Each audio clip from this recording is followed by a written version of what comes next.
نحمدہ ونصلی علی رسولہ الکریم اما بعد۔ وطن کی فکر کر نادا مصیبت آنے والی ہے، وطن کی فکر کر نادا مصیبت آنے والی ہے، تیری بربادیوں کے مشورے ہیں آسمانوں میں۔ شہنشی پر جلوہ افروز اصحاب علم و فضل اور صوبہ راجستھان کی چیدہ و چوریدہ شخصیات، آزاد ہندوستان میں ہم کو ایک بار پھر متحد ہونے کی ضرورت ہے۔ ملک غلام تھا، اس کو آزاد کرانے کے لیے علماء آگے بڑھے۔ شاہ ولی اللہ دہلوی نے اس کا خاکہ تیار کیا، شاہ عبدالعزیز نے اس کا نظام بنایا، سید احمد شہید نے اس کی تحریک چلائی۔ اس ملک کی آزادی کے لیے 1857 سے نہیں بلکہ 1803 سے وہ تحریک چلائی گئی جس نے اس ملک کو آزادی سے ہمکنار کیا۔ اس ملک کے باشندے علماء کی جد و جہد کے نتیجے میں، علماء کی شہادتوں کے نتیجے میں، علماء کے نظر بند ہونے کے نتیجے میں آزاد ہوئے۔ اس ملک میں گاندھی کی شخصیت کو متعارف کرانے کے لیے مولانا محمد علی جوہر، مولانا ابوالکلام آزاد نے اپنی زبان و قلم کی وہ طاقت استعمال کی جس کا جادو پورے ملک میں چلا اور جس کا سکہ برطانیہ کی حکومت میں بھی تسلیم کیا گیا۔ یہ وہ جد و جہد تھی جس سے یہ ملک آزاد ہوا۔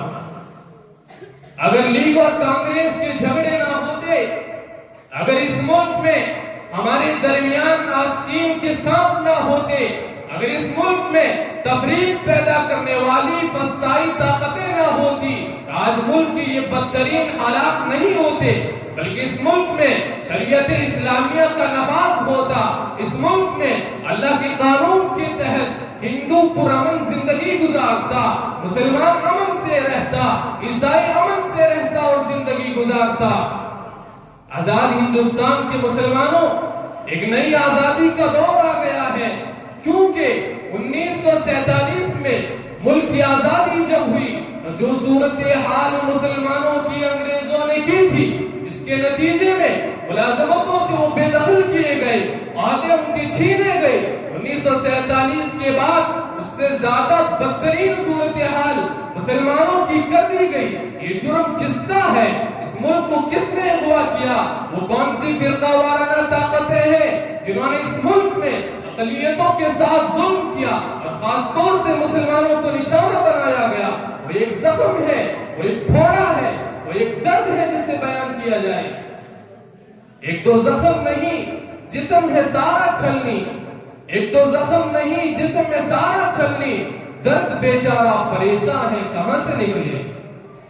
حضرات، مسئلہ صرف NRC کا نہیں ہے، مسئلہ صرف طلاق ثلاثہ کا نہیں ہے، مسئلہ صرف حجاب کا نہیں ہے، مسئلہ ان مسجدوں کا ہے جن پر تالے پڑے ہیں، جو نمازیوں سے محروم کر دی گئی، جن میں شرابیں پی جا رہی ہیں، اور محکمہ آثار قدیمہ نے ہر مجرم کو موقع دیا، لیکن ملت اسلامیہ کے فرزندوں کو ایک اللہ کی عبادت کا موقع نہیں ہے۔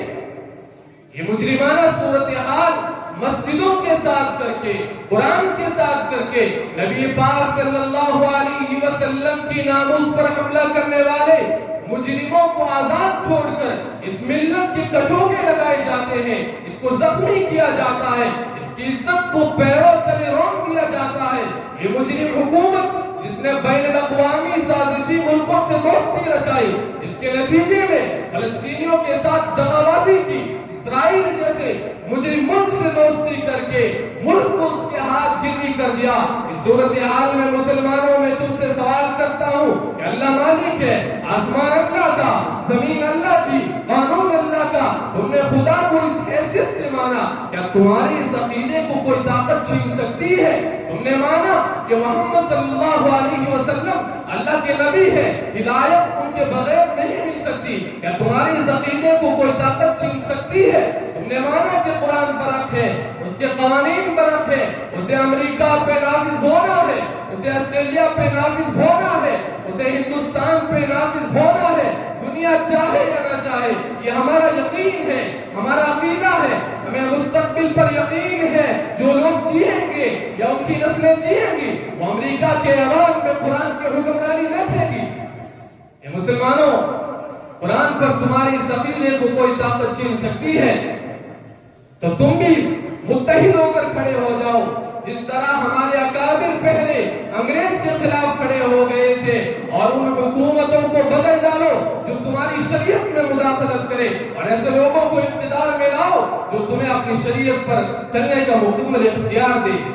اب میں اپنی بات کو اس شعر کے ساتھ ختم کرتا ہوں۔